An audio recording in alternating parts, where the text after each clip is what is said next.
आज जिस मुंबई को हम भारत की कमर्शियल और फाइनेंशियल कैपिटल के रूप में जानते हैं, जहां गगनचुंबी इमारतें हैं, जहां बॉलीवुड की चमक है और जहां करोड़ों लोग अपने सपने लेकर आते हैं। क्या आप जानते हैं, एक ऐसा समय था जब मुंबई कोई शहर नहीं थी या सिर्फ समुद्र के बीच बसे 7 छोटे छोटे द्वीपों का समूह थी। लेकिन फिर इतिहास बदला, राजवंश आए, पुर्तगाली आए, अंग्रेज आए और एक शुरू हुई ऐसी कहानी जिसने समुद्र से जमीन छीनकर दुनिया के सबसे बड़े शहरों में से एक को जन्म दिया। एक वक्त ऐसा भी था जब इस शहर को दहेज में एक विदेशी राजा को दे दिया गया था। यह कहानी है 7 द्वीपों से मुंबई बनने की। नमस्कार, आप देख रहे हैं आरएन टीवी नेशनल। मैं हूं आपके साथ प्रज्ञा पांडे। आज का दक्षिण मुंबई कभी एक जुड़ा हुआ इलाका नहीं था। यहाँ 7 अलग अलग द्वीप हुआ करते थे। बॉम्बे द्वीप, कोलाबा, लिटिल कोलाबा, मझगांव, परेल, वर्ली और माहिम। अगर बात करें मुंबई के असली निवासी की, तो मुंबई की कहानी सिर्फ राजाओं और अंग्रेजों की कहानी नहीं है। इसकी शुरुआत उन लोगों से होती है जिनका जीवन समुद्र से जुड़ा हुआ था। यहाँ रहने वालों में सबसे प्रमुख थे कोली समुदाय। कोली लोगों के लिए समुद्र सिर्फ पानी नहीं था, वह उनका जीवन था। मछली पकड़ना, समुद्र के रास्तों को समझना और ज्वार भाटे के साथ जीवन जीना उनकी पहचान थी। आज भी मुंबई के कई कोलीवाड़ों में उस पुराने शहर की झलक दिखाई देती है। मुंबई नाम की कहानी। मुंबई नाम के पीछे भी एक दिलचस्प इतिहास है।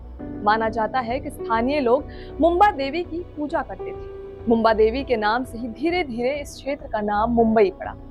आज भी दक्षिण मुंबई में स्थित मुंबा देवी मंदिर इस इतिहास की महत्वपूर्ण कड़ी माना जाता है। राजवंशों से पुर्तगालियों तक मुंबई का इलाका प्राचीन समय में कई शासकों के अधीन रहा। यहाँ मौर्य साम्राज्य और कई स्थानीय राजवंशों का प्रभाव रहा। बाद में दिल्ली सल्तनत और गुजरात सल्तनत का भी शासन आया। लेकिन 15वीं और 16वीं शताब्दी में समुद्री व्यापार तेजी से बढ़ने लगे। अरब व्यापारी, भारत व्यापारी और विदेशी नाविक इस क्षेत्र की ओर आकर्षित होने लगे। यहीं से यूरोपीय शक्तियों की नजर भी इस इलाके पर पड़ी। साल 1534 में पुर्तगालियों ने यहाँ अपना नियंत्रण स्थापित कर लिया।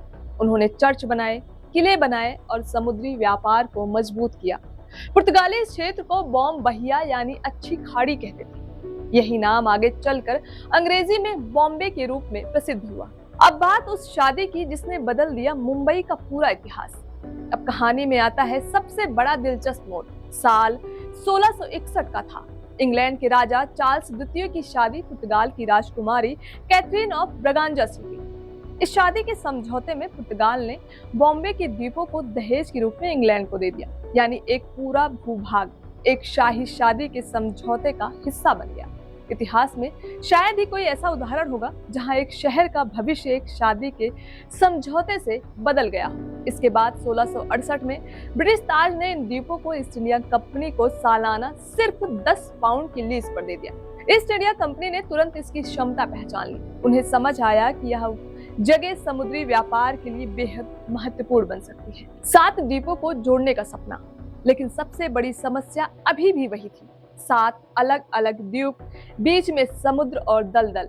व्यापार बढ़ाना था तो जमीन को जोड़ना जरूरी था। इसके बाद शुरू हुआ एक बड़ा इंजीनियरिंग अभियान। समुद्र के हिस्सों को भरकर जमीन बनाई गई, दलदलों को खत्म किया गया और तटबंध बनाए गए। सबसे महत्वपूर्ण परियोजनाओं में से एक थी हार्वी वेलार्ड परियोजना। 1782 में शुरू हुई इस परियोजना का उद्देश्य था समुद्री पानी के प्रवेश को रोकना और वर्ली क्षेत्र के ज्वारीय पानी को नियंत्रित करना।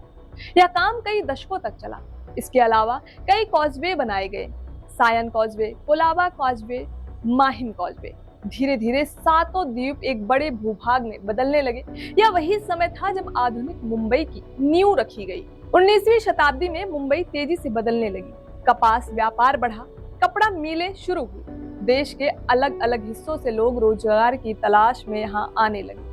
गुजरात, महाराष्ट्र, उत्तर प्रदेश, बिहार और दक्षिण भारत से बड़ी संख्या में लोग मुंबई पहुंचे। फिर आया साल 1853, जब भारत की पहली यात्री ट्रेन मुंबई से ठाणे के बीच चली। रेलवे ने मुंबई के व्यापार और विकास को नई रफ्तार दे दी। धीरे धीरे मुंबई भारत के सबसे बड़े व्यापारिक केंद्रों में शामिल हो गई। 1947 में देश आजाद हुआ, लेकिन मुंबई के सामने एक नई राजनीतिक पहचान का सवाल खड़ा हुआ। भाषा और स्थानीय अधिकारों को लेकर आंदोलन तेज हुए। संयुक्त महाराष्ट्र आंदोलन के बाद 1960 में बॉम्बे राज्य का विभाजन हुआ। 2 नए राज्य बने, महाराष्ट्र और गुजरात। बॉम्बे महाराष्ट्र की राजधानी बनी। फिर साल 1995 में आधिकारिक रूप से बॉम्बे का नाम बदलकर मुंबई कर दिया गया। आज की मुंबई सिर्फ एक शहर नहीं है, यह सपनों की नगरी है, जहां देश का सबसे बड़ा शेयर बाजार है, जहां बड़े उद्योग और कंपनियां हैं, जहां बॉलीवुड की चमक है। लेकिन इस चमकदार शहर की नींव कभी समुद्र, दलदल और 7 छोटे द्वीपों पर रखी गई। मुंबई हमें याद दिलाती है कि शहर सिर्फ इमारतों से नहीं बनते, शहर बनते हैं इतिहास से, मेहनत से, संघर्ष से और उन लाखों लोगों के सपने से जो इसे अपना घर बनाते हैं।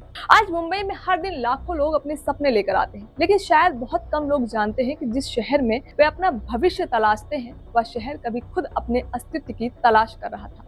समुद्र से घिरी 7 छोटी जमीनें इंसानों की मेहनत से बदलकर दुनिया की पहचान बन गई। और यही बात मुंबई को बाकी शहरों से अलग बनाती है, क्योंकि मुंबई बनी नहीं थी, मुंबई बनाई गई थी। 7 द्वीपों से सपनों की नगरी तक, यही है मुंबई की कहानी। अपनी राय हमें कमेंट में जरूर बताएं। फिलहाल के लिए इतना ही। खबरों के अपडेट्स के लिए जुड़े रहें RN टीवी नेशनल के साथ।